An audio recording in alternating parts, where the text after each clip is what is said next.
के मनीष, पूर्व शोध सलाहकार, NALSAR, national law university, Hyderabad. Chhattisgarh आरक्षण विवाद, ऑडियो मैसेज 15। आज गुरुवार 15 जून 2023 को सुप्रीम कोर्ट की जस्टिस विक्रमनाथ रमानुल्ला की खंडपीठ ने योगेश ठाकुर के अंतरिम आवेदन पर त्वरित सुनवाई करने से इनकार कर दिया। याचिकाकर्ता योगेश ठाकुर ने रायपुर स्थित हिदायतुल्ला नेशनल लॉ यूनिवर्सिटी में अवैध 16, 20, 14 रिजर्वेशन रोस्टर के इस्तेमाल किए जाने के खिलाफ माननीय सुप्रीम कोर्ट का ध्यान आकर्षित करने की कोशिश की थी और यह निवेदन भी किया था कि छत्तीसगढ़ शासन को निर्देश जारी किया जाए कि वह शिक्षा में आरक्षण पर अपनी स्थिति स्पष्ट करने के लिए राज्य के गजट में अपनी स्थिति यानी कि आरक्षण देने या नहीं देने के बारे में अपना निर्णय जारी करे और यदि उसे आरक्षण देना है तो आरक्षण की मात्रा, प्रकृति, प्रतिशत का भी जिक्र करे। सुप्रीम कोर्ट ने इसे एक त्वरित सुनवाई का मामला मानने से इनकार कर दिया। इसकी वजह शायद ये हो सकती है कि हिदायतुल्ला नेशनल लॉ यूनिवर्सिटी में रजिस्ट्रेशंस 1 और 2 जुलाई को हो रहे हैं और उसके बाद 1 हफ्ते के लिए इंडक्शन होना है, जबकि सुप्रीम कोर्ट 2 जुलाई से गर्मी की छुट्टियों के बाद खुलने जा रहा है। लेकिन सुप्रीम कोर्ट ने एक टिप्पणी यह भी की कि प्रभावित पक्ष यदि इस बारे में अपनी व्यथा व्यक्त करते तो ज्यादा बेहतर होता। ख्याल रहे कि ठीक यही टिप्पणी chief justice of India Chandrachud ने 25 नवंबर 2022 को मेडिकल कोर्सेज की भर्ती के मामले में भी की थी। यह एक दुखद स्थिति है कि छत्तीसगढ़ में जबकि तकरीबन 110 सरकारी मेडिकल कॉलेज की MBBS सीट्स का नुकसान आदिवासियों को हो गया था, तब भी आदिवासी समाज की ओर से कोई आवाज नहीं उठी और उन प्रभावित 110 छात्रों की ओर से भी सही समय पर कोई काम नहीं किया गया। यद्यपि कि बाद में उनमें से 7 छात्रों ने सुप्रीम कोर्ट में सीधे रिट फाइल की, लेकिन जाहिर सी बात है कि उनके कानूनी सलाहकारों ने और उनके वकीलों ने उन्हें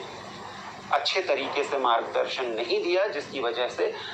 2023 की जनवरी में जाकर के नोटिस जारी हुआ और वो सारी रिट याचिकाएं अब योगेश ठाकुर की मुख्य SLP के साथ नत्थी की जा चुकी हैं।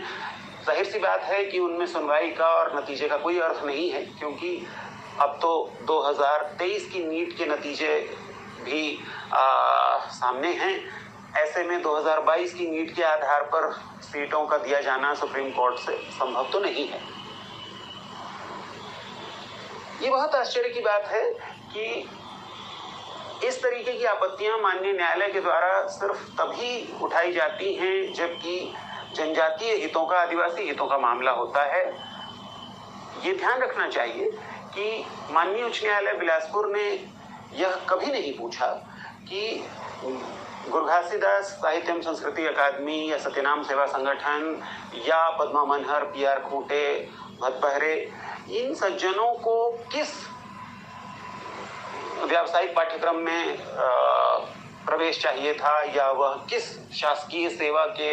अभ्यर्थी थे या कि इन संगठनों में ऐसे कितने लोग सदस्य थे जो कि ऐसे अभ्यर्थी थे, और यदि ऐसा नहीं था तो उन्हें अधिनियम की वैधता को चुनौती देने का अधिकार कैसे प्राप्त हो जाता है। स्वयं माननीय सुप्रीम कोर्ट में पिछले 10, 12, 15 सालों से यह परंपरा बन गई है कि कोई भी सामाजिक संगठन किसी अधिनियम की वैधता को ही नहीं,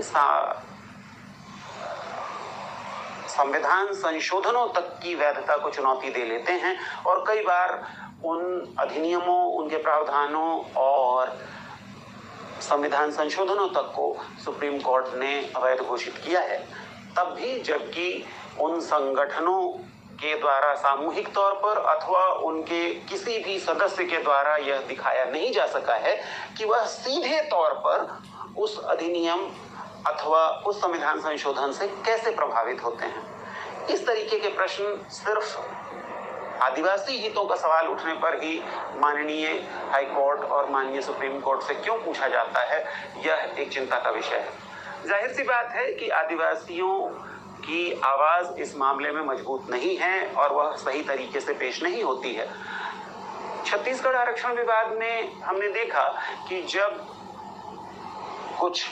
आदिवासी पक्षकार सुप्रीम कोर्ट पहुंच गए तो छत्तीसगढ़ शासन ने, खासतौर पर भूपेश बघेल की सरकार ने, एक व्यक्ति, बस्तर के चर्चित व्यक्ति और 2 मजबूत संगठनों को चुपके से हिस्सेदार बनने के लिए, पक्षकार बनने के लिए सुप्रीम कोर्ट भेजा और उसका मोटे तौर पर उद्देश्य सिर्फ ये था कि आदिवासी समाज से मिलने वाली सारी ऊर्जा, सारी आर्थिक क्षमता, सहयोग वह इस एक व्यक्ति और उन 2 संगठनों तक सीमित रह जाए ताकि योगेश ठाकुर और विद्या सिद्धार के द्वारा आदिवासी हितों पर मजबूती से आवाज न उठाई जा सके। जैसा कि बाद में देखा गया, योगेश ठाकुर और विद्या सिद्धार के अलावा जो जनजातीय पक्षकार सुप्रीम कोर्ट पहुंचे हैं, उनमें से किसी ने भी जनजाति हित में कोई बात नहीं की, कोई चर्चा नहीं मांगी और न ही कोई नए अंतरिम राहत के आवेदन प्रस्तुत किए। ये भी बहुत आश्चर्य की बात है कि छत्तीसगढ़ में अनारक्षित वर्ग के कम से कम 43 ऐसे छात्र जिन्हें कि हिदायतुल्लाह नेशनल लॉ यूनिवर्सिटी में छत्तीसगढ़ के राज्य कोटे से प्रवेश मिल सकता था, उन्होंने भी इस मामले में कोई पहल नहीं की, उन्होंने इस बारे में कोई याचिका नहीं पेश की, वह हाई कोर्ट या सुप्रीम कोर्ट नहीं आए। जाहिर सी बात है कि कई 100 बच्चों ने क्लैट की परीक्षा के लिए तैयारी की होगी, उसकी कोचिंग पर कुछ 1 साल का समय खर्चा होगा, काफी सारे पैसे खर्चे होंगे इस तैयारी के लिए, लेकिन फिर भी जब उनका नाम पहली सूची में नहीं आया जनवरी 2023 में, और तब भी उन्होंने यह नहीं सोचा कि छत्तीसगढ़ शासन के द्वारा शिक्षा में आरक्षण की कोई नीति घोषित नहीं की गई है। ऐसी परिस्थिति में चूंकि SC, ST, OBC का आरक्षण नीतिगत तौर पर शून्य है, जब तक कि छत्तीसगढ़ शासन इस बारे में कोई नई नीति न लेकर के आए, तब भी अनारक्षित वर्ग के लोगों ने इस पर कोई पहल नहीं की। देश के किसी भी दूसरे राज्य में ऐसी परिस्थिति के बारे में कल्पना भी नहीं की जा सकती है। ये बहुत आश्चर्य की बात है कि छत्तीसगढ़ में अनारक्षित वर्ग भी 50% आरक्षण और 16, 20, 14 के रोस्टर को लागू करवाने के लिए पूरा जोर शोर दे रहा है। तो ऐसा लगता है कि क्या वहां भी आदिवासी समाज की जैसी ही परिस्थिति है, वहां भी कुछ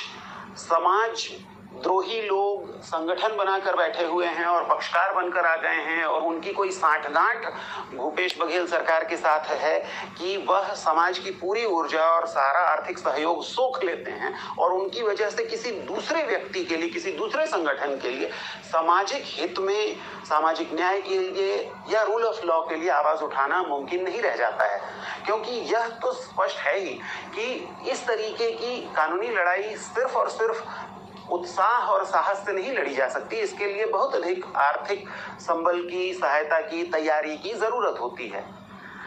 इस मामले में भूपेश बघेल सरकार के इन क्रूर, कुटिल, दुष्टता भरे कदमों की तारीफ तो करनी ही होगी। यह उनकी एक बड़ी कूटनीतिक विजय है। चूंकि छत्तीसगढ़ में प्रमुख विपक्षी दल बहुत कमजोर है और उसका नेतृत्व बहुत नालायक है, वह बहुत स्वार्थी भी है, इसलिए क्योंकि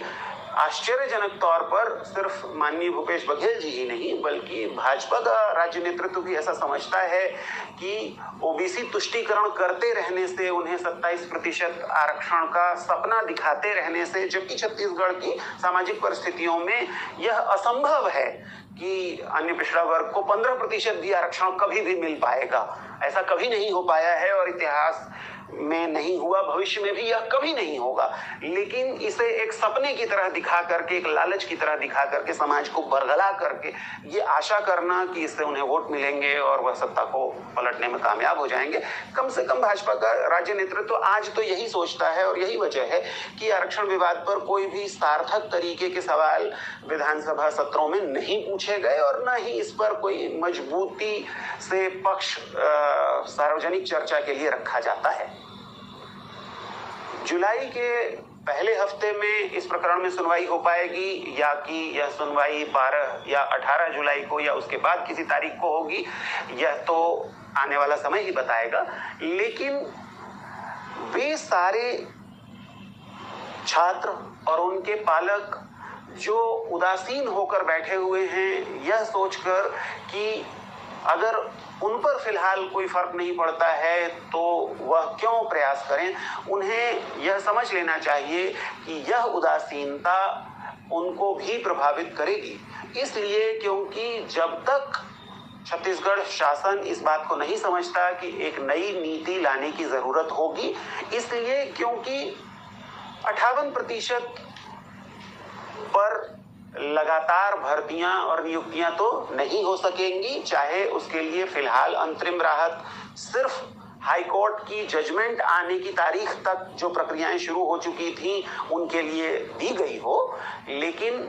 न तो 58% पर ये नियुक्तियां और भर्तियां संभव हैं आगे चलकर, और न ही 76% पर संभव हैं। इसलिए 50% के भीतर आरक्षण का कोई नया फॉर्मूला, कोई नई नीति तो छत्तीसगढ़ शासन को विकसित करनी ही होगी। जब तक यह नहीं होता है तब तक छत्तीसगढ़ शासन शायद लोगों को दिखावे में झूठा दिखावा करके कि वह आरक्षण की नई नीति लेकर के आया है, जिसके लिए उसने विधेयक पारित किए हैं, लेकिन ना तो राजभवन को वह उन विधेयकों का आधार जिस रिपोर्ट में है उसकी कॉपी दे रहा है, ना ही राज्यपाल के तथाकथित अनिश्चय को लेकर के सुप्रीम कोर्ट ही आने को तैयार है, और हाई कोर्ट में इस पर तारीखें लगती जा रही हैं। यह अनिश्चितता छत्तीसगढ़ के सभी प्रवर्गों के छात्रों के लिए तकलीफदेह और नुकसानदायक होगी। इसका कोई ना कोई हल खोजना ही होगा। शायद कुछ लोगों को ऐसा लगता है कि छत्तीसगढ़ शासन बेईमानी भरे तरीके से भी अगर 16, 20, 14 के रोस्टर से भर्तियां और नियुक्तियां करता रहे तो इससे सभी का काम चल जाएगा। इस बारे में मैंने अपने पिछले कई संदेशों में बात कही है कि इस तरीके की अनिश्चितता से बच्चों की पढ़ाई पर असर पड़ेगा, इससे सामाजिक कटुता फैलेगी, और यह हमारे राज्य की सुख शांति के लिए अच्छा नहीं है। ऐसे में शुतुरमुर्ग की तरह रेत में सिर देकर यह सोच लेने से कि दुनिया में सब कुछ अच्छा है, शांति नहीं रहेगी, यह छत्तीसगढ़ राज्य के लिए बहुत ही घातक स्थिति है और लोगों को इसके लिए जागरूक होना ही होगा।